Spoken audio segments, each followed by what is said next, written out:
Assalamualaikum warahmatullahi wabarakatuh. Sebelumnya perkenalkan saya Ersa Azahra dengan NPM 0321170066 kelas 7A, Program Studi Pendidikan Bahasa dan Sastra Indonesia, Fakultas Keguruan dan Ilmu Pendidikan, Universitas Pakuan, Bogor. Nah, kita akan masuk ke materi bahasa Indonesia, yaitu teks eksplanasi.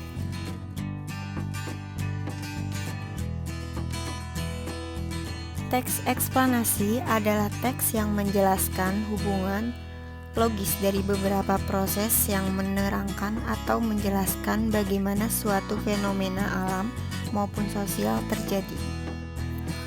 Struktur teks eksplanasi meliputi: yang pertama, ada pernyataan umum, yaitu berisi penjelasan awal tentang latar belakang, keadaan umum atau definisi suatu peristiwa atau fenomena dan pengalaman yang terjadi. Yang kedua, deretan penjelas, yaitu berisi paparan rangkaian peristiwa atau kejadian atau urutan mengapa suatu fenomena terjadi, atau bisa juga berisi urutan bagaimana peristiwa tersebut terjadi. Yang ketiga, ada interpretasi, yaitu merupakan penafsiran, pemaknaan, atau penyimpulan yang berupa pendapat penulis atas sesuatu yang telah dijelaskan dalam teks tersebut. Selanjutnya, pola pengembangan teks eksplanasi terbagi atas dua jenis, yaitu yang pertama, pola kronologis atau proses. Teks eksplanasi yang disusun berdasarkan urutan waktu yang menjelaskan suatu proses terjadinya fenomena atau bagaimana urutan kejadian suatu peristiwa. Yang kedua, pola kausalitas atau sebab akibat, yaitu teks yang disusun berdasarkan hubungan sebab akibat yang menjelaskan mengapa atau bagaimana suatu peristiwa atau fenomena itu terjadi.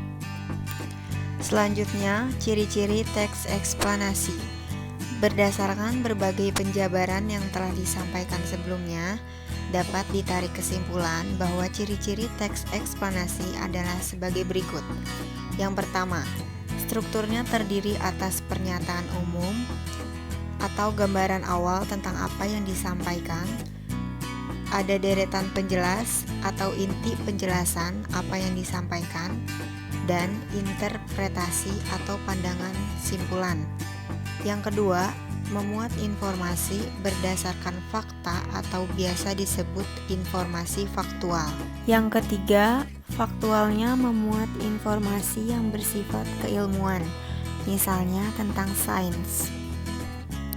Sekarang kita masuk ke materi IPA. Pentingnya udara bersih bagi pernafasan.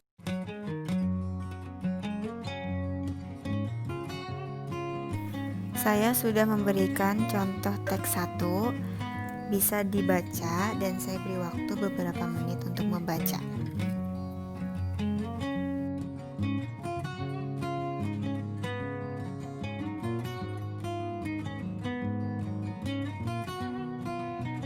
Saja penyebab terjadinya gangguan pernapasan.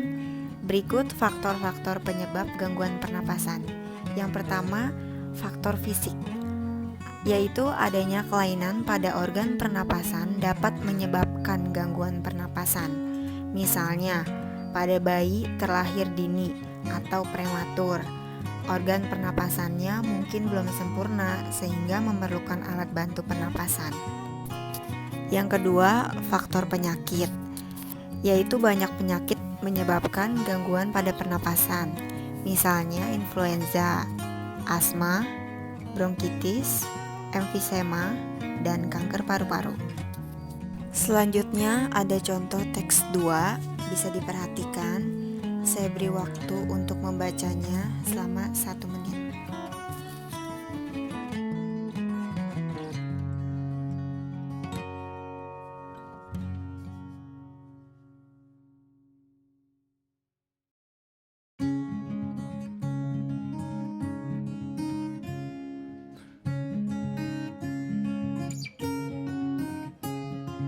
Gejala awal penyakit asma berupa bronkus normal dan bronkus sakit. Yang pertama, batuk terutama pada malam atau dini hari. Yang kedua, sesak nafas. Yang ketiga, nafas berbunyi yang terdengar jika pasien mengembuskan nafasnya. Yang keempat, rasa berat di dada. Dan yang kelima, dahak sulit keluar. Dalam perkembangannya, pasien berpenyakit asma dapat mengalami gejala berat. Gejala berat adalah keadaan gawat darurat yang mengancam jiwa. Gejala berat asma meliputi: yang pertama, serangan batuk hebat; yang kedua, sesak nafas yang berat; yang ketiga, nafas tersengal-sengal; yang keempat, cyanosis atau kulit kebiruan yang dimulai dari sekitar mulut; yang kelima, sulit tidur atau posisi tidur yang nyaman adalah dalam keadaan duduk; dan yang keenam, kesadaran menurun. Kesimpulannya adalah, setelah menganalisis bahan ajar bahasa Indonesia, dapat disimpulkan bahwa teks eksplanasi adalah teks yang menjelaskan hubungan logis dari beberapa proses yang menerangkan atau menjelaskan bagaimana suatu fenomena alam maupun sosial terjadi. Struktur teks eksplanasi meliputi: yang pertama, pernyataan umum; yang kedua, deretan penjelas; dan yang ketiga, interpretasi. Pola pengembangan teks eksplanasi terbagi atas dua jenis, yaitu yang pertama, pola kronologis atau proses, dan yang kedua, pola kausalitas atau sebab akibat. Dan yang terakhir, ada ciri-ciri teks eksplanasi. Yang pertama, strukturnya terdiri atas pernyataan umum. Yang kedua, memuat informasi berdasarkan fakta atau biasa disebut informasi faktual. Dan yang ketiga, faktualnya memuat informasi yang bersifat keilmuan. Nah, itu tadi penjelasan mengenai materi teks eksplanasi dan pentingnya udara bersih bagi pernapasan. Sekian dari saya, semoga ilmu yang saya berikan bermanfaat bagi para pembaca dan pendengar. Mohon maaf apabila masih ada kekurangan. Wassalamualaikum warahmatullahi wabarakatuh.